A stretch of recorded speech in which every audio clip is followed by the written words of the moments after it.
There are people in your life you never question, people you would trust with your house keys, your darkest secrets, your children. For 32 years, Rebecca was that person for me. We weren't related by blood, but everyone who knew us said we might as well have been sisters. I believed that too. I believed it so deeply that I never saw what was happening right in front of me. Not until it was too late. Not until the woman I trusted more than anyone had already taken something from me I could never get back. My name is Ellen. I'm 63 years old now, though some days I feel much older. I live in a small town in northern Pennsylvania, the kind of place where everyone knows your name and your business. I've been here my whole life, raised my 2 daughters here, buried my husband here 7 years ago. This town holds every memory I have, good and bad, and Rebecca was woven into almost all of them. We met in 1987. I was 31, newly married to David, working part-time at the local library. Rebecca had just moved to town with her husband, Tom, and she came in one afternoon looking for books on gardening. We started talking about tomatoes, of all things. She made me laugh right away. There was something warm about her, something easy. By the time she left, we'd exchanged phone numbers. Within a month, we were inseparable. Our husbands became friends too, which made everything easier. We'd have dinners together every Friday night, rotating between our houses. We'd take weekend trips to the lake in the summer. Our daughters were born within a year of each other, and they grew up like cousins. Rebecca and I talked every single day, sometimes twice a day.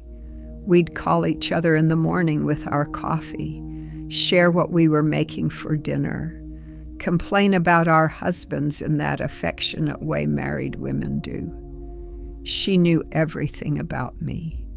She knew I'd had a miscarriage before my first daughter was born. She knew David and I had gone through a rough patch in our 5th year of marriage. She knew I'd been passed over for a promotion at work and cried about it in her kitchen, and I knew her secrets too. I knew she'd grown up with an alcoholic father. I knew she'd almost left Tom once early in their marriage, but decided to stay. I knew she worried constantly about money, even though Tom had a good job. We were each other's safe place. When my mother died in 1995, Rebecca was the one who sat with me through the night, not my sisters who live states away. Rebecca. She held my hand while I cried and didn't try to make me feel better with empty words. She just sat there. That's real friendship. When her son broke his arm falling off his bike, I was the one she called from the hospital. I drove there in my pajamas, brought her coffee, stayed until midnight. We celebrated every birthday, every anniversary, every small victory together. When my youngest daughter got into college, Rebecca cried with joy. When her mother passed away, I helped her plan the funeral. This went on for decades. 3 decades of showing up for each other. 3 decades of trust built so deep I never questioned it. I never had to. After David died, Rebecca became even more important to me. Those first months were unbearable. The house felt too quiet, too empty. I'd wake up in the middle of the night forgetting he was gone, reaching for him. Rebecca came over almost every day. She brought groceries, helped me sort through David's clothes, sat with me when I couldn't stop crying. She never made me feel like a burden. She never acted like she had somewhere better to be. She told me once, "You do the same for me, Ellen. That's what we do." and I would have. I would have done anything for her. When Tom's business started struggling a few years after David passed, Rebecca confided in me. They were behind on their mortgage. They might lose the house. She was terrified and embarrassed. I didn't hesitate. I loaned them $20,000. It was a significant portion of what David had left me, but I didn't think twice about it. Rebecca cried when I gave her the check. She hugged me so tight I could barely breathe. "I'll pay you back," she promised. "Every cent. I swear, Ellen." I told her there was no rush. I told her we were family. Family helps family. She and Tom did start paying me back slowly. $100 here, $200 there. It didn't matter to me how long it took. What mattered was that I'd been able to help when she needed it. That's what our friendship meant, being there, always. I trusted Rebecca with everything. When I had to have surgery 2 years ago, she was my emergency contact. She had a key to my house. She knew where I kept my important documents, my will, everything. My daughters lived out of state by then, busy with their own families, and Rebecca stepped in without being asked. She drove me to appointments. She picked up my prescriptions. She checked on me every evening. One night, lying in bed recovering, I remember thinking how lucky I was.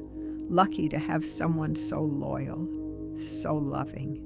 Someone who knew me better than my own sisters. Someone who would never let me down. I believed that completely. It never occurred to me to doubt her. Not once. The first small crack appeared about a year ago. It was so minor I almost missed it. Rebecca and I were having lunch at the diner in town, like we did every Tuesday. She seemed distracted, kept checking her phone. "Everything okay?" I asked. "Oh yes, just Tom," she said quickly, putting the phone away. But something about her tone felt off. A few weeks later, I called her one morning, and she didn't answer. That wasn't unusual on its own.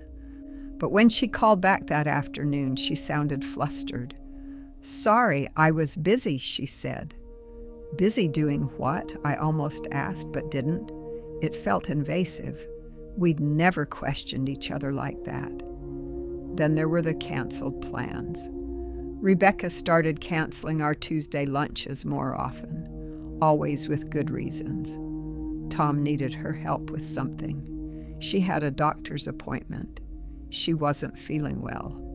I never pushed. I understood that life gets busy, but it kept happening, and when we did see each other, she seemed different. Distant, maybe, or preoccupied. I told myself I was imagining things. After all, we'd been friends for over 30 years. People go through phases. Maybe she was stressed about something she didn't want to talk about yet. I gave her space, but the space kept growing. She stopped calling every morning. Then she stopped calling most days. When I called her, the conversations felt shorter, less natural. "I should go," she'd say. "I'll call you later."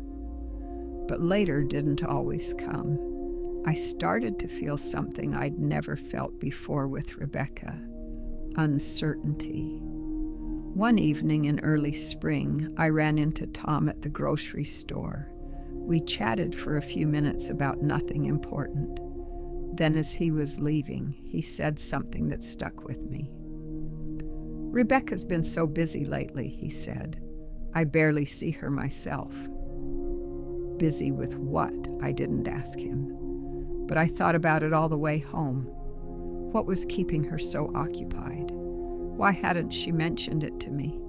I tried to shake off the unease. This was Rebecca, my Rebecca.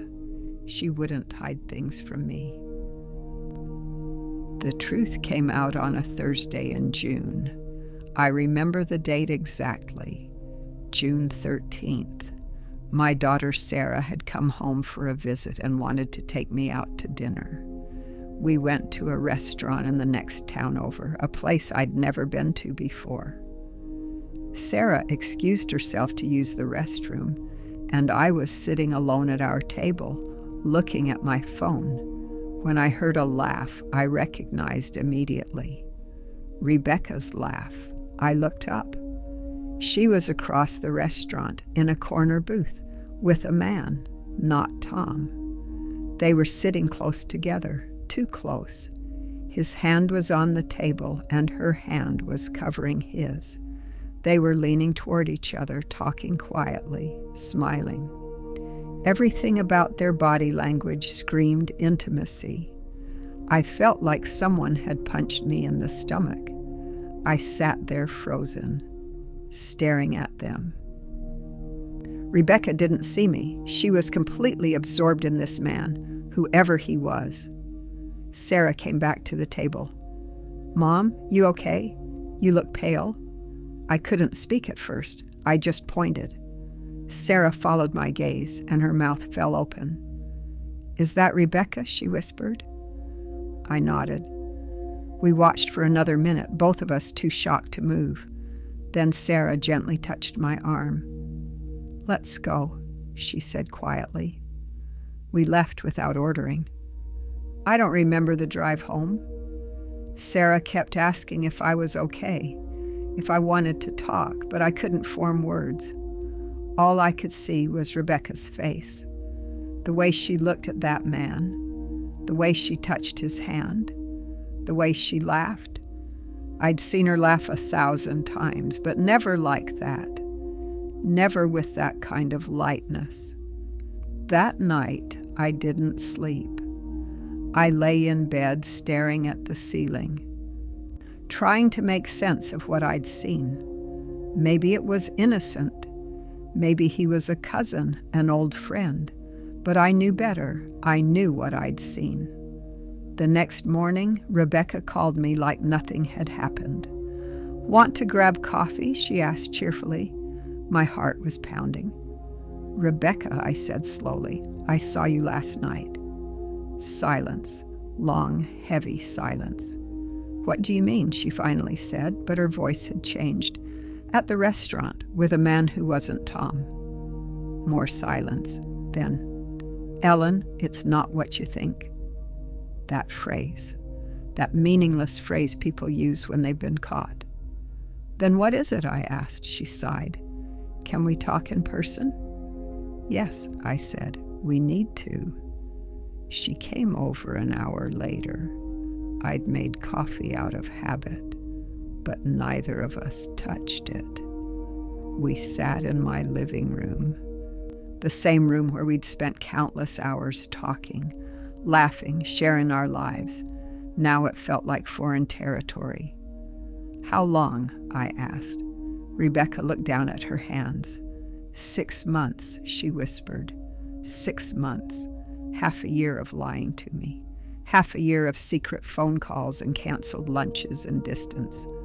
All while I worried about her, gave her space, trusted her. "Who is he?" I asked. "Someone I met through work. His name is David." David, my dead husband's name. It felt like a sick joke. "Does Tom know?" She shook her head, tears starting to fall. "Ellen, I'm so sorry. I didn't mean for this to happen. I didn't plan it. But you did it anyway," I said quietly. I know I should have told you. I didn't know how." I looked at her, really looked at her. This woman I'd known for 32 years, this woman I'd trusted with everything. "You lied to me," I said. "Every day for 6 months, you lied to me." "I didn't know what to do," she said, crying harder now. "You've always been so good, so moral. I knew you'd judge me." "Judge you?" I said. "Rebecca, you're having an affair. You're cheating on Tom. I'm not judging you. I'm hurt that you couldn't tell me."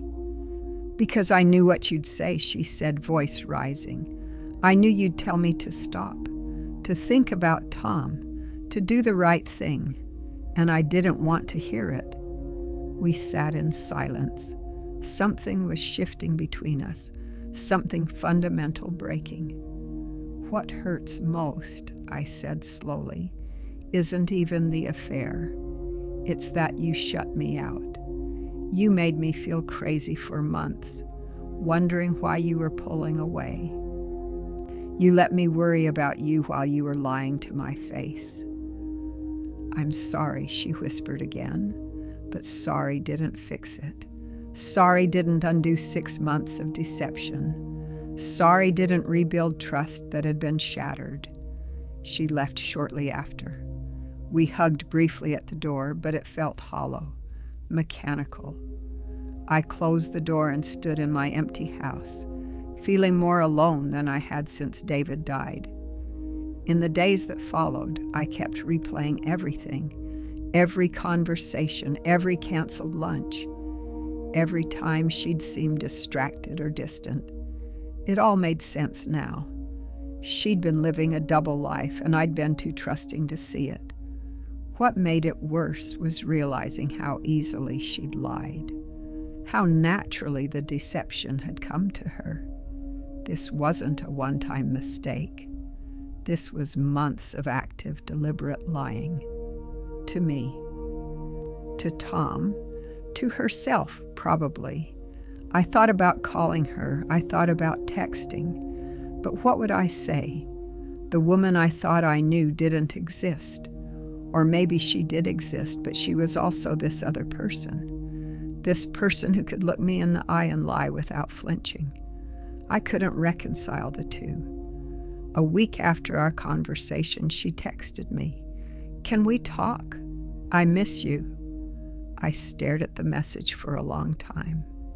Part of me wanted to respond, wanted to fix this somehow, wanted to go back to how things were, but I couldn't, because things had never really been how I thought they were, at least not for the last 6 months, maybe longer. How long had she been capable of this kind of deception? Had there been other lies I'd missed? I didn't respond to her text. 2 days later, she sent another one. "Ellen, please. You're my best friend. I can't lose you." But she'd already lost me. The moment she chose to lie, the moment she decided I wasn't worth the truth. I finally responded, "I need time." She didn't text again after that. The hardest part wasn't the anger. Anger would have been easier. The hardest part was the grief. I was grieving a friendship I thought would last my whole life. I was grieving the version of Rebecca I'd believed in. I was grieving the trust that had made me feel safe for 3 decades. All of it was gone. I found myself thinking about all the times I'd been there for her, all the times I'd dropped everything to help, the money I'd loaned her, the secrets I'd kept, the unconditional support I'd given. Had any of it mattered? Had she ever really valued our friendship the way I had? Or had I been fooling myself all along? I started going through old photos, pictures of us at the lake, at our daughter's graduations, at Christmas dinners. In every photo, we were smiling, arms around each other, looking like the sisters everyone said we were. But looking at them now, I wondered, had she been happy? Or had she always been looking for something else? Something I couldn't give her? I heard through mutual friends that she'd ended the affair. Tom had found out somehow, and they were trying to work through it. I didn't reach out. Part of me was glad she'd ended it for Tom's sake. But it didn't change what she'd done to me. It didn't change the fact that she'd chosen to exclude me from a massive part of her life. She'd chosen to lie instead of trust our friendship.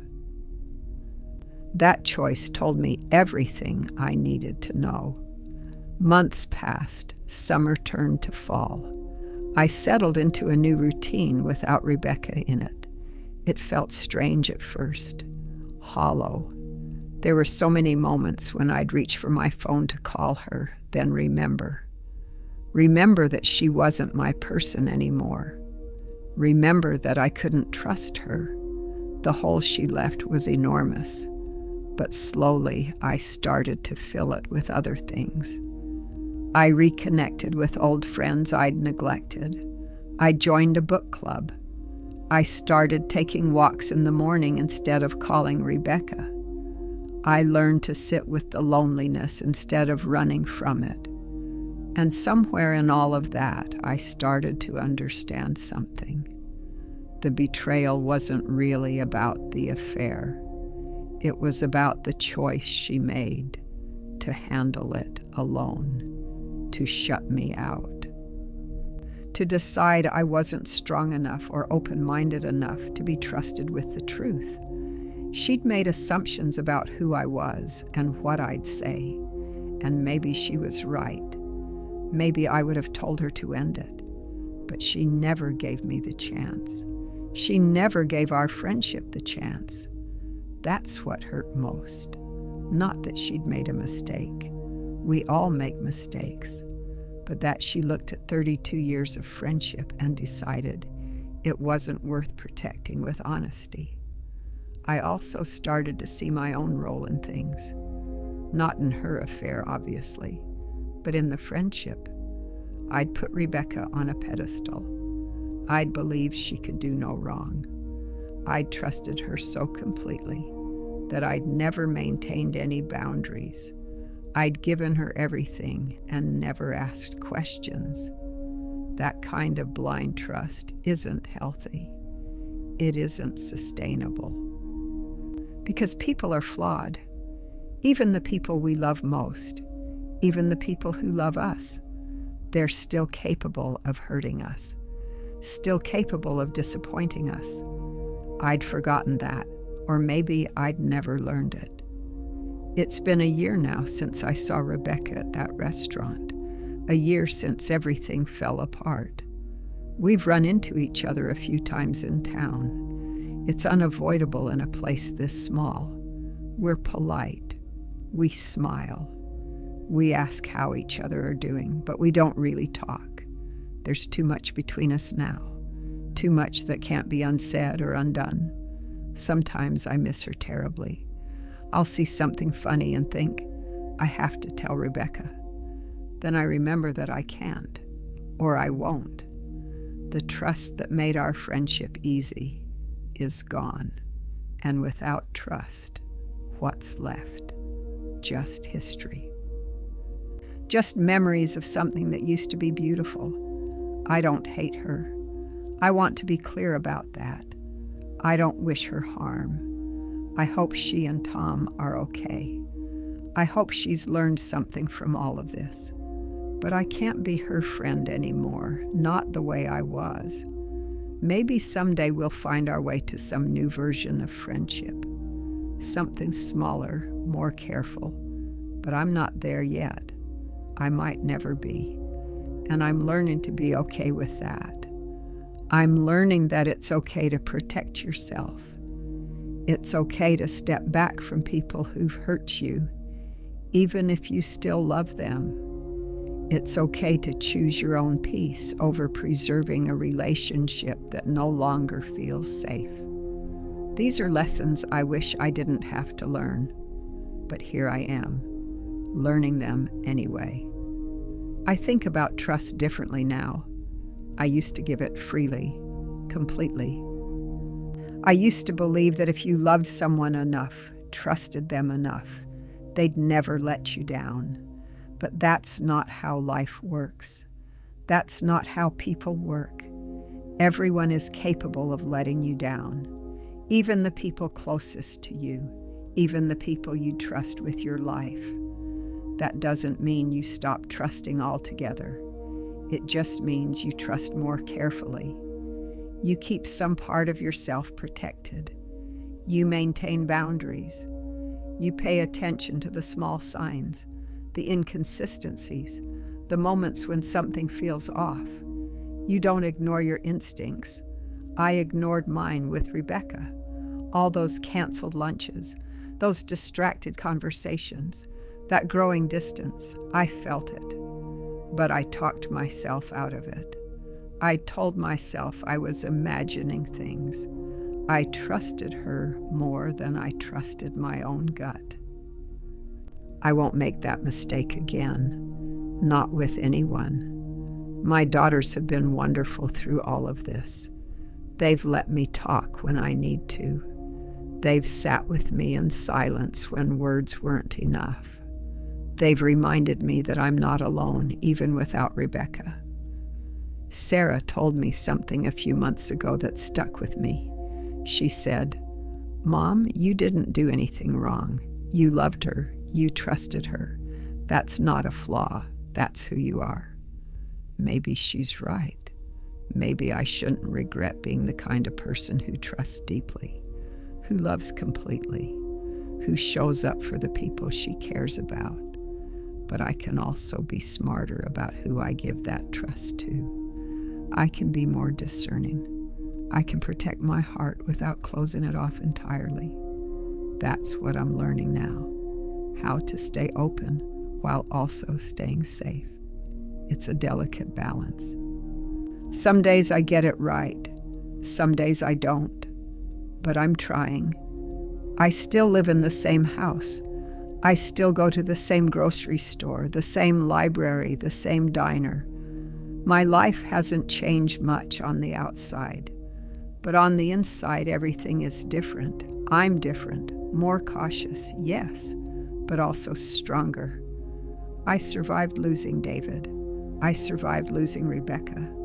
I'll survive whatever comes next, because I've learned something important through all of this. I've learned that I don't need someone else to complete me. I don't need a best friend to validate my worth. I'm enough on my own. I'm whole on my own.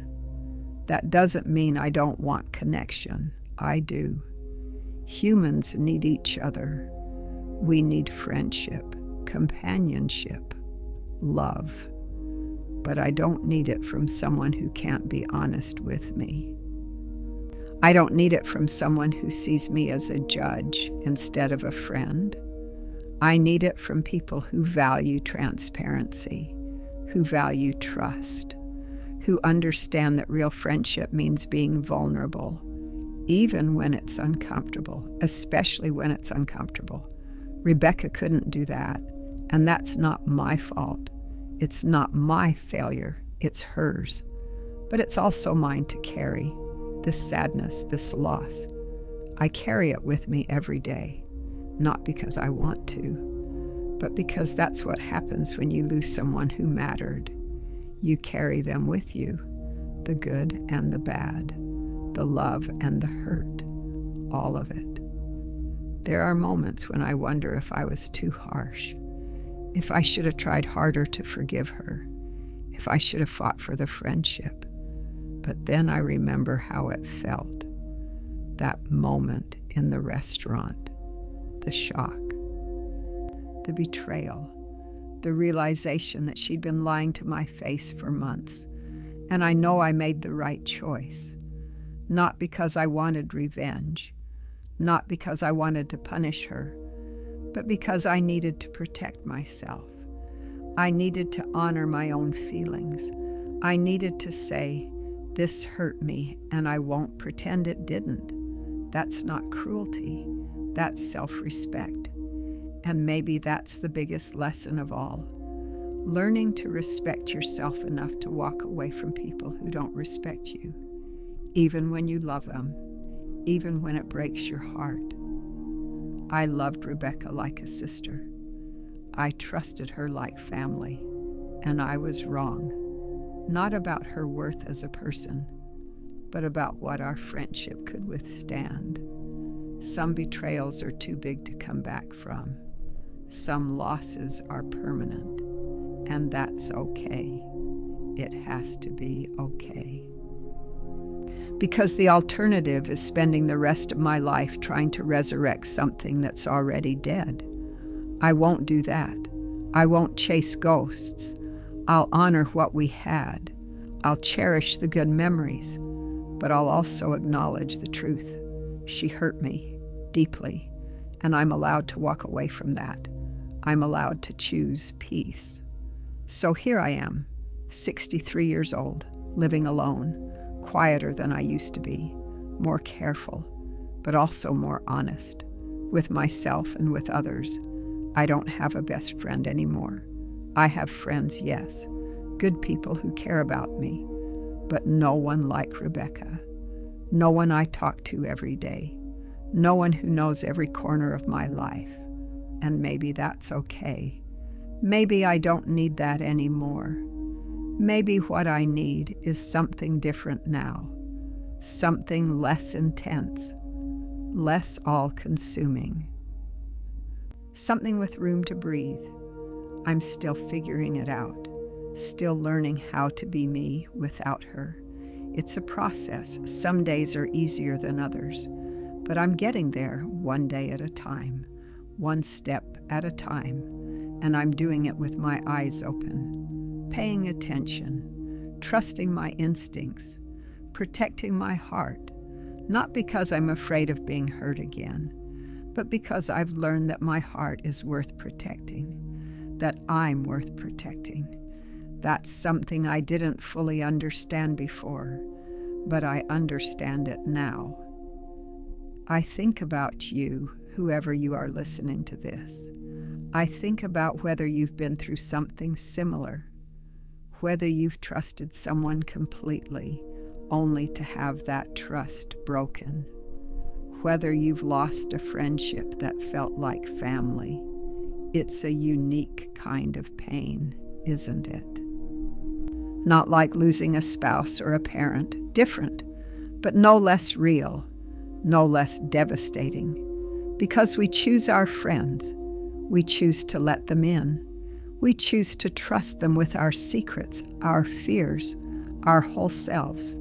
And when they betray that trust, it feels like a choice too, a choice they made to hurt us, to deceive us, to value something else more than our friendship. That's what I'm still working through, the fact that Rebecca made a choice. Every day for 6 months, she chose to lie to me. She chose to shut me out. She chose herself over our friendship, and that's her right. We all have the right to make our own choices, but I also have the right to respond to those choices, to say this isn't okay with me, to say I can't do this anymore, to say I loved you, but I have to let you go. So that's what I did. I let her go, not with anger, not with bitterness, just with a quiet, aching sadness and acceptance. Acceptance that some things can't be fixed, some relationships can't be saved, and that's part of life, the hard, painful, unavoidable part. If you're going through something like this right now, I want you to know something. It's not your fault. You didn't cause someone else to lie to you. You didn't cause them to betray you. They made that choice, and you get to make your own choice about how to respond. You get to protect yourself. You get to walk away. You get to grieve, and you get to heal. It won't happen overnight. It won't be easy, but it will happen. I promise you that. Because you're stronger than you think. You're more resilient than you know. And you deserve people in your life who treat you with honesty and respect. Don't settle for less. Don't make excuses for people who hurt you. Don't sacrifice your peace for a relationship that's already broken. Choose yourself. Choose your healing. Choose to move forward, even when it's hard, especially when it's hard. That's what I'm doing. And if I can do it, so can you. I don't know what the future holds. I don't know if Rebecca and I will ever truly reconcile. I don't know if I'll ever have another friend like her. or if I even want one. What I do know is this: I'm okay. I'm sad sometimes. I'm lonely sometimes. But I'm okay. I'm learning to be enough for myself. I'm learning to find joy in smaller, quieter things. I'm learning that peace is worth more than any relationship that costs me my self-respect. And I'm learning that betrayal, as painful as it is, can teach you things you needed to know. Things about yourself, things about others, things about what you will and won't accept. I didn't want to learn these lessons, but I'm grateful for them now because they've made me wiser, more discerning, more honest with myself. And that's worth something. That's worth a lot, actually. So I'll keep going, keep living, keep learning, keep opening my heart carefully now, but still opening it, because that's what life is. Opening yourself to the possibility of connection, knowing you might get hurt, but doing it anyway, because the alternative is closing yourself off completely, and that's no way to live. Have you ever trusted someone like family and been hurt? Have you ever had to walk away from a friendship that once meant everything to you? How do you learn to trust again after a betrayal like that? I'm still figuring that out myself, but I'd love to know I'm not alone in this, that somewhere out there someone else understands what this feels like, and maybe, just maybe, we can all learn to heal together.